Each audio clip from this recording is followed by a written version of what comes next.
Kini waktunya menabur dan menuai, membangun prasarana dan mereformasi gereja sehingga tidak seorang pun yang berkekurangan. Mengasihi Allah, membenci dosa, dan suka memberi. Salam, selamat hari Minggu. Tuhan selalu memberkati kita semua. Dan pada hari Minggu yang kudus ini, tanggal 21 Februari 2021, kita beribadah lagi di rumah kita masing-masing. Dan kita bersabar terus untuk menunggu supaya nanti COVID ini turun dan kita bisa kembali ibadah tatap muka di gereja kita. Bapak Ibu Saudara-saudara yang kasih Tuhan, renungan firman Tuhan pada Minggu 21 Februari 2021 ini, tema kita adalah hidup dalam Tuhan selalu ada damai sejahtera. Dan kita ambil dari Roma 5 ayat 1 sampai dengan ayat yang kelima.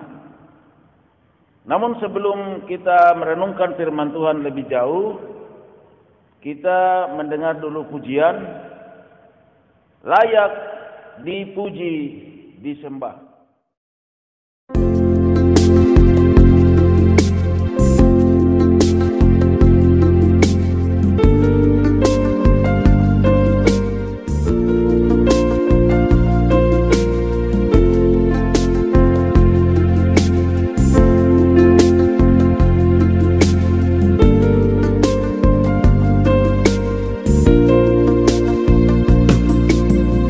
Alam semesta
Marilah kita lebih dahulu berdoa kepada Tuhan. Bapa di surga, saat ini kami datang kepadamu. Kami mengucap syukur atas anugerah kasih-Mu, di mana Tuhan selalu memelihara hidup kami sampai hari ini. Kami berdoa kepadamu, Tuhan berkatilah kami pada saat ini untuk beribadah, untuk merenungkan firman-Mu, untuk selalu bersyukur kepadamu. Dan saat ini kami mau merenungkan firman Tuhan. Bukalah hati kami dan taruhlah firman-Mu di dalam hati kami agar bertumbuh berbuah, sehingga kami menjadi alat anugerah-Mu untuk membesarkan kerajaan-Mu dan selalu menceritakan segala keajaiban, kasih dan anugerah daripada Tuhan kami Yesus Kristus. Terima kasih ya Tuhan, kami serahkan kepadamu jam pemberitaan firman Tuhan ini. Di dalam nama Tuhan Yesus kami berdoa dan bersyukur kepada Tuhan. Amin. Kita mendengar firman Tuhan, membaca firman Tuhan dari Roma pasal 5 ayat 1 sampai dengan ayat yang ke-5. Demikian firman Tuhan. Hasil pembenaran. Sebab itu kita yang dibenarkan karena iman, kita hidup dalam damai sejahtera dengan Allah oleh karena Tuhan kita Yesus Kristus. Oleh Dia kita juga beroleh jalan masuk oleh iman kepada kasih karunia ini. Di dalam kasih karunia ini kita berdiri dan kita bermegah dalam pengharapan akan menerima kemuliaan Allah. Dan bukan hanya itu saja, kita malah bermegah juga dalam kesengsaraan kita.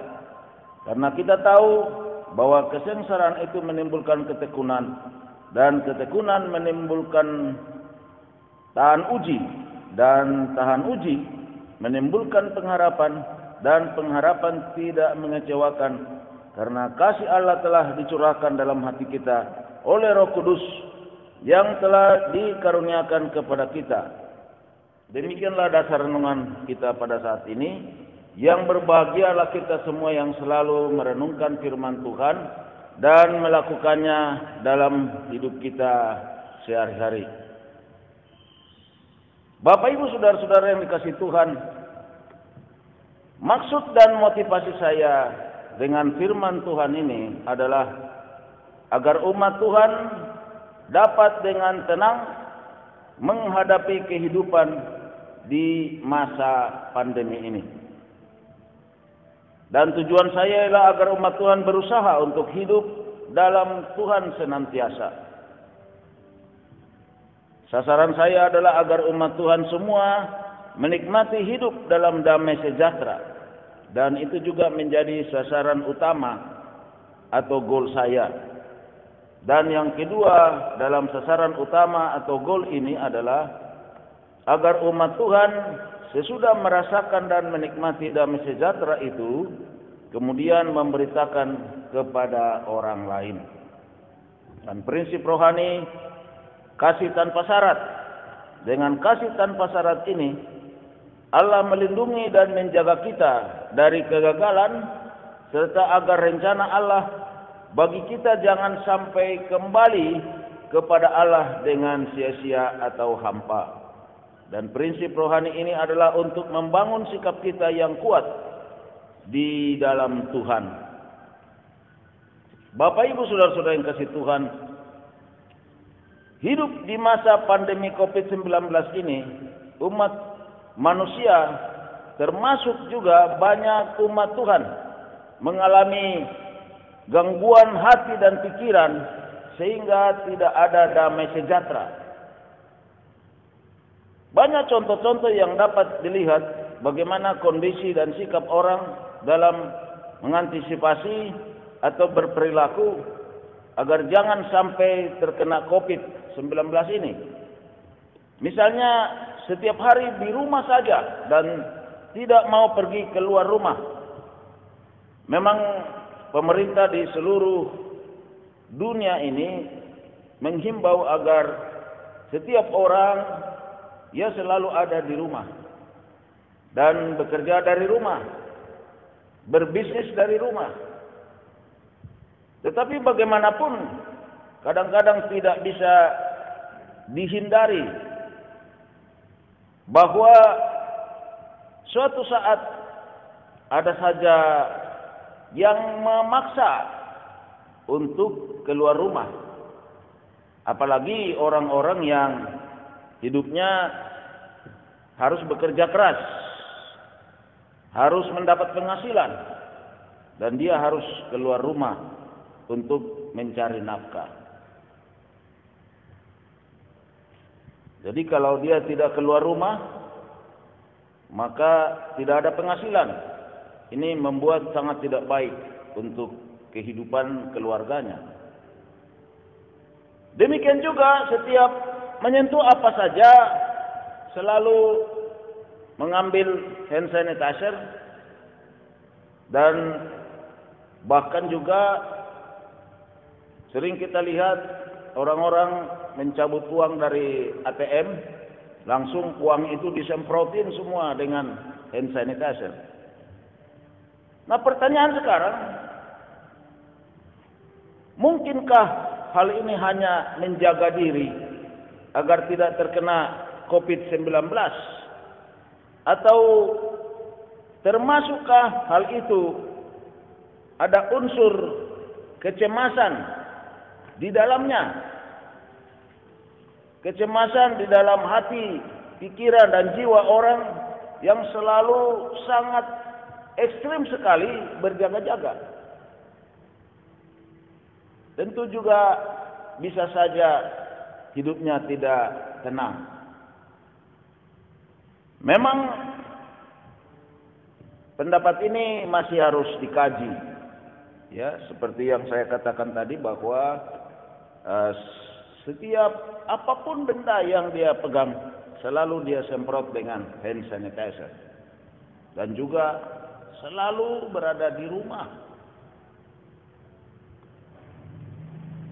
Dan itu apakah termasuk gambaran dia sangat terganggu atau memang hanya sekedar memenuhi protokol kesehatan supaya tidak terkena virus COVID-19, atau mungkin dia termasuk orang yang sangat-sangat cemas, sangat-sangat khawatir, sangat-sangat tidak tenang hidupnya. Itu yang saya katakan tadi, ini memang masih perlu dikaji. Namun tidak terbantahkan bahwa di zaman COVID-19 ini sangat banyak orang yang tidak lagi mengalami damai sejahtera. Hal inilah yang mendasari kita untuk membahas suatu renungan firman Tuhan dengan tema hidup dalam Tuhan selalu ada damai sejahtera. Apa arti damai sejahtera? Damai sejahtera itu berasal dari kata, kalau dia dari Yunani itu kata eirene, ya. Dan dari bahasa Ibrani salom, S-H-A-L-O-M, salom. Ada juga yang menuliskan S-I-A-L-O-M, salom. Semua artinya itu adalah damai, sejahtera, sentosa, aman, selamat, perdamaian, ketenangan. Semua itu dalam arti keadaan bebas dari kesulitan, bebas dari kesusahan, bebas dari perang, dan bebas dari gangguan apapun yang merugikan hidup. Itu arti daripada kata salom dalam bahasa Ibrani dan eirene dalam bahasa Yunani. Jadi artinya itu semua adalah suatu keadaan yang tenang, yang damai, yang sentosa, yang harmonis, tanpa ada perang, dan keselamatan, kemakmuran. Suasana atau keadaan yang berlawanan dari kata salom atau eirene, damai sejahtera, itu adalah ini situasi yang berlawanan dengan itu.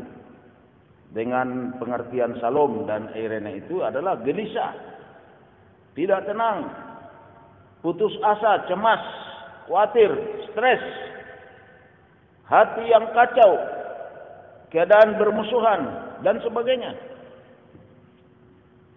Tentu kita tidak inginkan keadaan yang berlawanan dengan kata Salom atau Eirene untuk kehidupan kita, bukan? Kita ingin hidup dalam damai sejahtera, hidup dalam Salom, hidup dalam situasi Eirene. Inilah yang akan kita renungkan dari firman Tuhan Roma 5 ayat 1 sampai 5. Di dalam firman Tuhan ini sesungguhnya sudah ada jawabannya, yaitu jika kita termasuk dalam kategori atau komunitas atau pribadi pun yang adalah kita ini hasil pembenaran, seperti yang tertulis di atas perikop Roma 5 ayat 1 sampai 11. Hasil pembenaran. Yang dimaksud hasil pembenaran adalah setiap orang yang percaya bahwa Kristus Yesus mati di kayu salib di Golgota untuk menebus dosa manusia dari kematian. Artinya menebus dosa manusia dari kematian, ya, hukuman Allah untuk manusia yang berdosa adalah mati. Dan membebaskan manusia itu dari hukuman Allah itu sendiri karena dosanya. Dosa dikatakan dalam Roma 6 ayat 23 upahnya maut atau kematian. Dan Roma 3 ayat 22 sampai 26 dikatakan di dalam firman Tuhan ini, Roma pasal yang ketiga ayat 22 sampai 26 demikian. Yaitu kebenaran Allah karena iman dalam Yesus Kristus bagi semua orang percaya, sebab tidak ada perbedaan, karena semua orang telah berbuat dosa dan telah kehilangan kemuliaan Allah. Dan oleh kasih karunia telah dibenarkan dengan cuma-cuma karena penebusan dalam Kristus Yesus. Jadi di sini jelas sekali bahwa orang yang percaya di dalam Yesus, bahwa orang itulah termasuk produk hasil pembenaran. Hasil pembenaran oleh pengorbanan Yesus. Maka setiap orang yang adalah hasil pembenaran ini adalah orang-orang yang hidup di dalam Tuhan.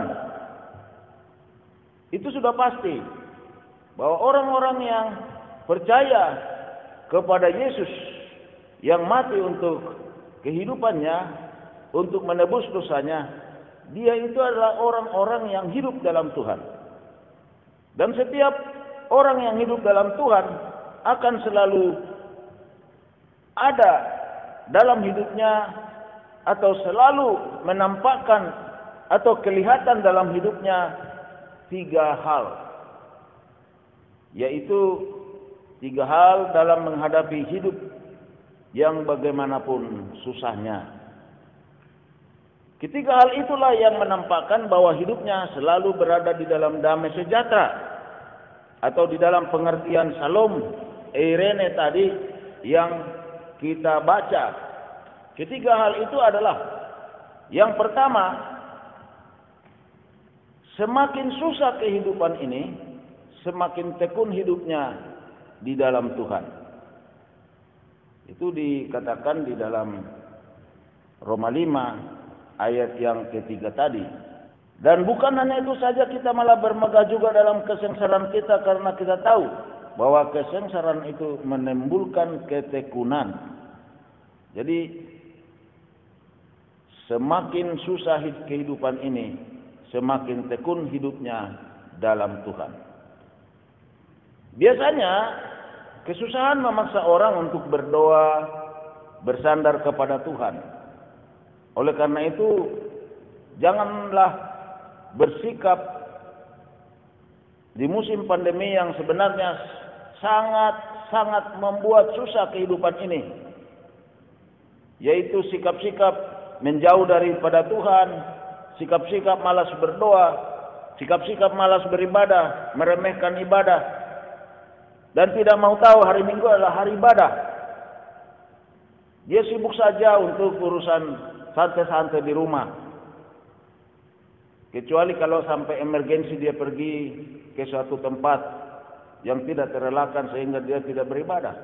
Tapi kalau santai-santai di rumah dan dia tidak beribadah, ini suatu hal yang sangat luar biasa.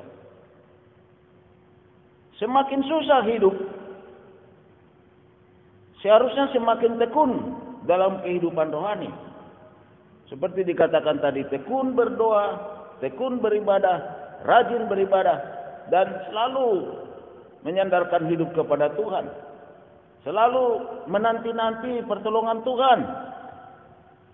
Selalu membaca firman Tuhan. Dan itu sudah berulang kita ingatkan. Dalam bahasa Yunani, ketekunan yang dimaksud di sini, tadi poin yang kita baca tadi, semakin susah kehidupan ini, semakin tekun hidupnya di dalam Tuhan. Bahasa Yunani, ketekunan adalah hupomone. Hupomone. Artinya, lebih dari kesadaran atau tidak secara pasif menahan sabar, tetapi aktif mengatasi kesusahan hidup. Nah, itu artinya hupomone itu. Jadi dalam kesulitan hidup, dalam kesusahan hidup, dia aktif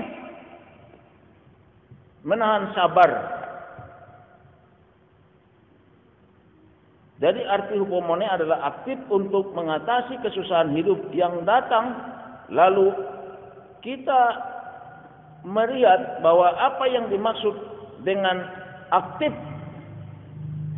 mencari jalan keluar, yaitu dia aktif untuk berdoa, aktif untuk beribadah, aktif untuk mendekatkan diri kepada Tuhan, bukan semakin jauh daripada Tuhan. Dan kita juga memperhatikan di dalam Yeremia 17 ayat yang ke-5 sampai dengan ayat yang ke-7. Di dalam Yeremia 17 ayat yang ke-5 sampai dengan ayat yang ke-7, di sini dikatakan, beginilah firman Tuhan, terkutuklah orang mengandalkan manusia, yang mengandalkan kekuatannya sendiri, dan yang hatinya menjauh daripada Tuhan. Ia akan seperti semak bulus di padang belantara. Ia tidak akan mengalami datangnya keadaan baik. Ia akan tinggal di tanah angus di padang gurun, di negeri padang asin yang tidak berpenduduk. Diberkatilah orang yang mengandalkan Tuhan, yang menaruh harapannya pada Tuhan. Ia akan seperti pohon yang ditanam di tepi air, yang merambatkan akar-akarnya ke tepi batang air, dan yang tidak mengalami datangnya panas terik, yang daunnya tetap hijau, yang tidak khawatir dalam tahun kering, dan yang tidak berhenti menghasilkan buah. Jadi Bapak Ibu, saudara-saudara yang dikasihi Tuhan, kalau kita sungguh-sungguh mengandalkan Tuhan, sungguh-sungguh hidup di dalam kehidupan rohani yang baik, selalu tekun berdoa, tekun untuk mengandalkan Tuhan, rajin beribadah, dan selalu semangat beribadah, bergaul dengan Tuhan, dengan firman Tuhan, maka kehidupannya akan aman dan sejahtera semata yang diperoleh, serta hidupnya tidak akan berkekurangan. Tetapi jika dia menjauh dari Tuhan, malas berdoa, malas beribadah, malas untuk hal-hal rohani, nah disinilah dia akan mengalami lagi kehidupan yang jauh lebih tidak karu-karuan, ya. Tidak ada berkat dan susah sekali berkat. Dan Tuhan tidak mau menolongnya. Bahkan sebaliknya dalam Yeremia 17 ayat 5 sampai 6 bahwa hidupnya akan terkutuk. Tidak akan mengalami keadaan baik. Jangan sampai hal seperti itu kita lakukan, apalagi di musim yang sulit ini, di musim yang susah ini, di musim pandemi COVID-19 ini. Jadi kita harus selalu mengandalkan Tuhan, selalu hidup dengan baik dan benar, bergaul dengan Tuhan, hidup sungguh-sungguh di dalam Tuhan. Dan yang kedua, semakin susah kehidupan ini, semakin tahan uji. Itu yang dikatakan tadi di dalam kitab Roma 5 ayat yang keempat. Dan ketekunan menimbulkan tahan uji. Jadi semakin susah kehidupan ini, semakin tahan uji. Jika seseorang berkali-kali diuji, tetap lulus, itu namanya tahan uji. Tidak putus asa, tidak patah semangat, dan tidak mau menyerah. Sikap seperti inilah yang dimaksud dengan tahan uji dalam bahasa Yunani, yaitu dokime. Dokime ini digunakan dalam arti logam yang dibakar, sehingga semua kotoran-kotoran yang ada di dalam logam itu semua tidak melekat lagi, dan logam itu akhirnya menjadi logam yang murni. Itu yang dimaksud dengan dokime. Jadi artinya apabila seorang yang sukses menghadapi berbagai ujian hidup, dialah yang dimaksud dengan dokime, yang sudah diuji dari berbagai macam persoalan hidup, dari berbagai macam problema hidup, dari berbagai macam kesusahan hidup. Dia timbul menjadi lebih cemerlang. Ya. Jadi kalau kita memperhatikan orang ini dalam segi rohani, hidupnya ketika menghadapi persoalan yang berat, persoalan yang susah, dan segala macam problem-problem yang mengancam kehidupan, imannya lebih baik, kekuatan imannya lebih baik, dan hubungannya dengan Tuhan lebih intensif. Hubungannya dengan Tuhan semakin mesra, semakin baik. Dan dia akan menyenangkan hati Tuhan, di mana dia selalu mengandalkan Tuhan terhadap apa yang dialaminya. Atau sebaliknya, orang yang baik hubungannya dengan Tuhan, orang yang baik hubungannya dengan Tuhan Yesus, pasti menjadi orang yang tahan uji dalam menghadapi pergumulan yang berat sekalipun. Orang seperti ini tidak akan cengeng. Dalam arti, jika datang kesulitan atau kesusahan hidup, dia tidak akan menangisi hidupnya, dia tidak akan menyesali hidupnya, dia tidak akan bersungut-sungut kepada Tuhan, bahkan dia tidak akan pernah menyalahkan Tuhan. Dan Bapak Ibu Saudara-saudara kasih Tuhan, Tuhan Yesus sangat menghargai yang kuat imannya. Banyak kata-kata Tuhan Yesus kepada seseorang yang kuat imannya. Misalnya Tuhan Yesus katakan, "Hai anakku, hai ibu, besar imanmu, jadilah seperti yang kau ingini," atau "Imanmu telah menyelamatkanmu." Coba kita membaca 1-2 bagian di firman Tuhan, yaitu Matius pasal yang ke-9 ayat 20 sampai 22. Pada waktu itu seorang perempuan yang sudah 12 tahun lamanya menderita pendarahan maju mendekat Yesus dari belakang dan menjamah jubahnya. Karena katanya dalam hatinya, asal ku jamah saja jubahnya, aku akan sembuh.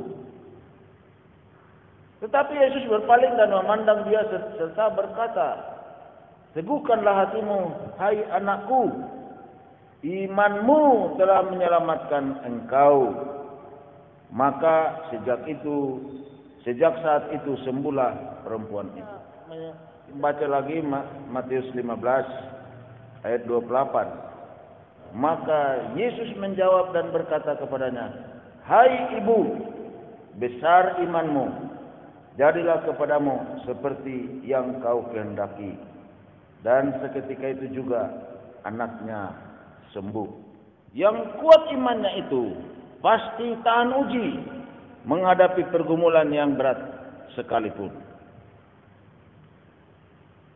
Dan yang ketiga dalam perenungan ini, semakin susah kehidupan ini, semakin kuat pengharapannya kepada Tuhan. Itu yang kita baca tadi di dalam Roma 5, bahkan ayat 4 sampai ayat yang ke-11. Dan ketekunan menimbulkan tahan uji, dan tahan uji menimbulkan pengharapan. Dan pengharapan tidak mengecewakan, karena kasih Allah telah dicurahkan dalam hati kita oleh Roh Kudus yang telah dikaruniakan kepada kita. Karena waktu kita masih lemah, Kristus telah mati untuk kita orang-orang durhaka pada waktu yang ditentukan oleh Allah. Sebab tidak mudah seorang mau mati untuk orang yang benar, tapi mungkin untuk orang yang baik ada orang yang berani mati. Akan tetapi Allah menunjukkan kasih-Nya kepada kita oleh karena Kristus telah mati untuk kita ketika kita masih berdosa. Lebih-lebih karena kita sekarang telah dibenarkan oleh darah-Nya, kita pasti akan diselamatkan dari murka Allah. Sebab jikalau kita ketika masih seru diperdamaikan dengan Allah oleh kematian anaknya, lebih-lebih kita yang sekarang telah diperdamaikan pasti akan diselamatkan oleh hidupnya. Dan bukan hanya itu saja, kita malah bermegah dalam Allah oleh Yesus Kristus Tuhan kita, sebab oleh Dia kita telah menerima pendamaian itu. Pengharapan yang tinggi kepada Yesus tidak pernah mengecewakan. Dalam riwayat Yesus yang menyembuhkan berbagai penyakit yang dibawa kepada Yesus, tidak ada yang tidak disembuhkan. Semuanya disembuhkan oleh Tuhan Yesus. Dan ini yang kita baca di dalam Lukas pasal 6 ayat 18 sampai ayat 19 dikatakan demikian di sini. Mereka datang untuk mendengarkan Dia dan untuk disembuhkan dari penyakit mereka. Juga mereka yang dirasuk oleh roh-roh jahat beroleh kesembuhan. Dan semua orang banyak itu berusaha menjamah Dia, karena ada kuasa yang keluar daripadanya, dan semua orang itu disembuhkannya. Demikian juga kita membaca Lukas pasal yang keempat ayat 40. Dikatakan di sini, ketika matahari terbenam, semua orang membawa kepadanya orang-orang sakitnya yang menderita bermacam penyakit. Ia pun meletakkan tangannya atas mereka masing-masing dan menyembuhkan mereka. Jadi kalau kita memperhatikan di sini bahwa semuanya disembuhkan oleh Tuhan. Bapak Ibu saudara-saudara kasih Tuhan, Kristus Yesus sampai mati untuk menyelamatkan kita dari hukuman Allah karena dosa. Ini artinya apa? Apapun telah dilakukan Tuhan untuk kita agar kita selamat. Bahkan termasuk Yesus telah mengorbankan dirinya sampai mati di kayu salib. Seperti yang kita baca di dalam Filipi 2 ayat yang ke-8. Dikatakan di sini bahwa dan dalam keadaan sebagai manusia ia telah merendahkan dirinya dan taat sampai mati, bahkan sampai mati di kayu salib. Dan dalam 1 Petrus 1 ayat 18 sampai 19 dikatakan demikian, sebab Kamu tahu bahwa kamu telah ditebus dari cara hidupmu yang sia-sia yang kamu warisi dari nenek moyangmu. Itu bukan dengan barang yang fana, bukan pula dengan perak atau emas, melainkan dengan darah yang mahal, yaitu darah Kristus yang sama seperti darah anak domba yang tak bernoda dan tak bercacat. Oleh karena itu, jika kita berpengharapan kepada Yesus Kristus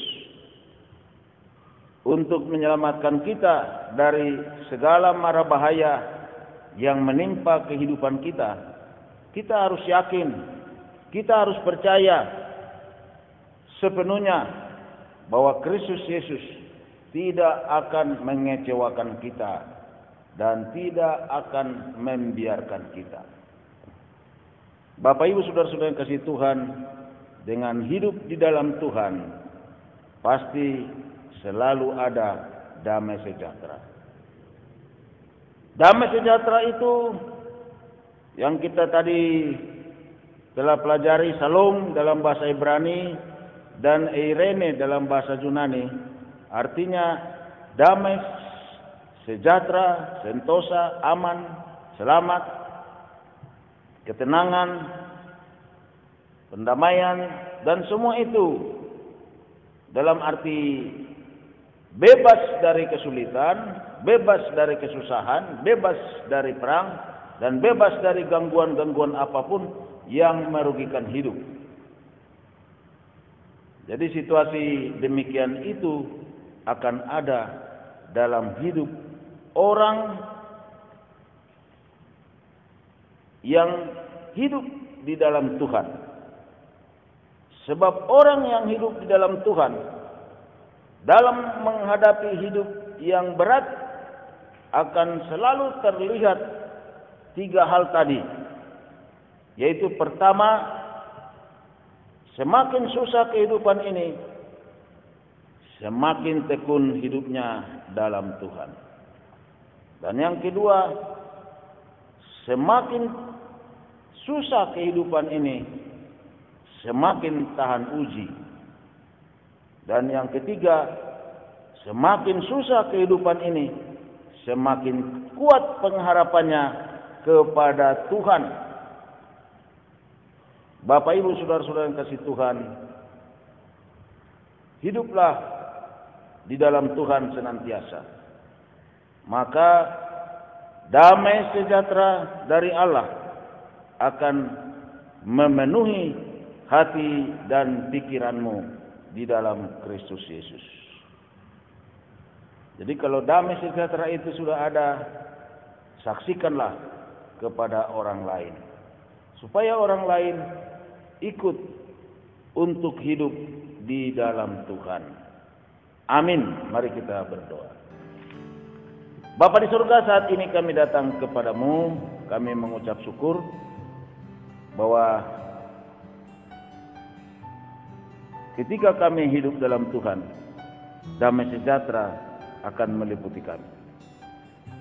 Oleh karena itu Bapa di surga, di musim pandemi COVID-19 ini yang sangat membuat hati manusia resah, cemas, khawatir, ketakutan, dan segala macam hal-hal yang negatif dalam hati, jiwa, dan pikiran.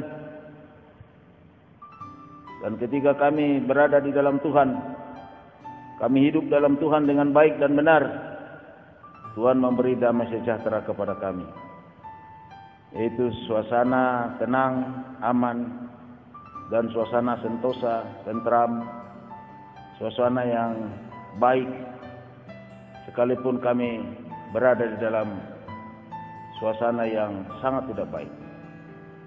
Bapa di surga, saat ini Tuhan memberkati kami semua, supaya itu menjadi bagian hidup kami, yaitu damai sejahtera dari Allah. Berkatilah kami semua ya Tuhan, sekalipun juga mengalami sakit penyakit, supaya damai sejahtera itu ada di dalam hati, jiwa, dan pikiran kami. Bapa di surga, saat ini kami datang kepadamu, berkatilah kami untuk memberitakannya kepada orang lain, supaya orang lain pun memiliki damai sejahtera dalam hidupnya. Dan ketika mereka hidup dalam Tuhan dengan baik dan benar, maka damai sejahtera itu juga menghampiri mereka.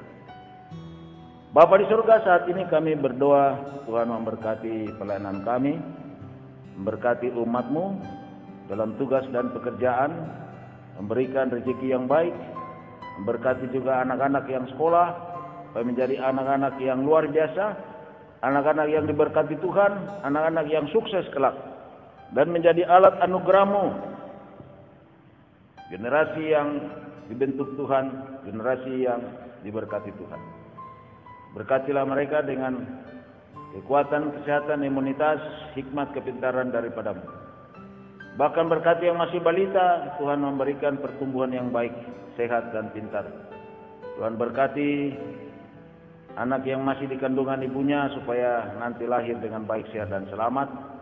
Berkati ibu yang sedang mengandung anaknya supaya diberi kekuatan sampai dia melahirkan bayinya dan dia kembali baik, sehat. Bayinya juga lahir dengan baik dan sehat. Bapa di surga, kami juga berdoa untuk saudara-saudara kami yang sakit. Tuhan jamah, Tuhan sembuhkanlah mereka. Berkatilah Tuhan mereka dengan kasih dan anugerah-Mu. Biarlah Tuhan memberkati mereka supaya kokoh dan kuat beriman kepada-Mu. Kami yakin dan percaya Tuhan tidak akan mengecewakan mereka. Tuhan akan menjamah, menyembuhkan mereka. Dan kami percaya bahwa belas kasihan Tuhan itu tidak pernah berhenti sampai selama-lamanya. Bahkan khususnya kepada umat Tuhan yang selalu berseru-seru kepada-Mu. Oleh karena itu jamah dan sembuhkanlah mereka Tuhan. Baik yang saat ini ada di ICU, baik yang karena penyakit COVID-19, baik oleh karena penyakit lain. Tuhan jamah, Tuhan sembuhkanlah mereka. Tuhan memberkati juga saudara-saudara kami yang lemah badan. Berkatilah mereka semua supaya sehat. Berkati kami supaya memiliki imunitas yang baik. Jauhkan kami semua dari virus COVID-19 ini. Dan Bapa di surga, kami berdoa untuk bangsa dan negara kami. Tuhanlah memberkati Bapak Presiden kami, Wakil Presiden kami, bahkan semua menteri-menteri yang membantunya. Tuhan beri hikmat, kepintaran, keberhasilan dalam pelayanan mereka untuk membangun bangsa dan negara kami, memberkati ekonomi kami, memberkati semua program pemerintah kami untuk membuat vaksin ke seluruh masyarakat yang ada di Indonesia ini, baik yang kecil sampai kepada yang tertua sekalipun. Berkatilah program penyuntikan vaksin ini supaya semua berhasil dan semuanya sehat. Oleh karena itu Tuhan berkatilah kami supaya virus yang terus melanda dunia ini, bahkan juga di Indonesia ini, supaya terus menurun, dan khususnya di Indonesia ini sampai akhirnya bisa tidak menyentuh lagi setiap warga negara Indonesia. Inilah harapan dan doa kami supaya virus ini Tuhan sendiri yang menghalau dari negara kami, dari bangsa kami, dari masyarakat kami. Tuhan berkatilah kami semua supaya dengan vaksin yang disuntikan memiliki imun yang baik. Dan berkati kami semua untuk selalu menjaga diri, melaksanakan protokol kesehatan, dan senantiasa ya Tuhan kami tidak lupa untuk hal-hal yang sudah sering diingatkan kepada kami, yaitu mencuci tangan, menjaga jarak, dan menutup mulut kami dan hidung dengan masker yang baik. Dan Tuhan memberkati kami supaya kami juga selalu menjaga diri, tidak memasuki kerumunan-kerumunan ataupun keramaian-keramaian. Tuhan berkatilah khususnya kami semua umat-Mu. Jagalah kami dari virus COVID ini supaya tidak menyentuh kami semua. Kami serahkan kepada-Mu seluruh hidup kami, biar Tuhan memberkati kami semua. Terpuji-pujilah nama-Mu Tuhan kekal selamanya. Doa ini kami sampaikan kepada-Mu di dalam nama Tuhan kami Yesus Kristus, Tuhan dan Juru Selamat kami yang hidup. Amin.